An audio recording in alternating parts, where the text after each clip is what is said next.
Hello guys, आज म थङमुल भनेको चाहिँ जनावर सम्बन्धी मिनिङहरू पढाउन गइरहेको छु। हेर्नु होला। एक नम्बरमा छ खे, खे भनेको कुकुर। दुई नम्बरमा सो गाई। तीन नम्बरमा भने मुल्सो भनेको भैँसी हो है।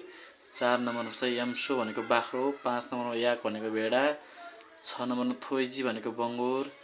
सात नम्बरमा चाहिँ थानागुई भनेको गधा। आठ नम्बरमा चाहिँ माल भनेको घोडा भनेर भनिन्छ। नौ नम्बरमा चाहिँ नाख्था भनेको उट। 10 नम्बरमा चाहिँ हामा भनेको जलगैँडा भनिन्छ। र त्यस्तै गरी छ 11 नम्बरमा खिरिन भनेको चाहिँ जिराफ भन्ने बुझिन्छ भने। 11 नम्बरमा छ सासुम भनेको मृग। 13 नम्बरमा छ नाभि भनेको पुतली छ।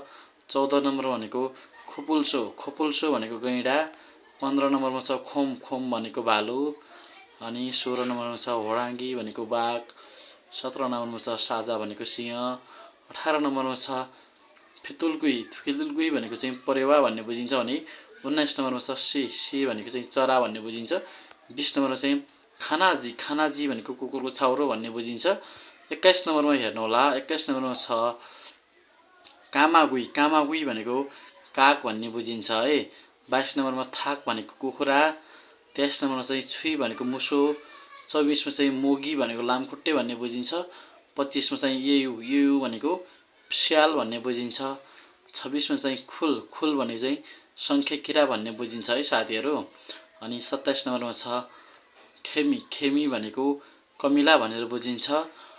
28 नम्बरमा छ खमी भनेको माकुरो।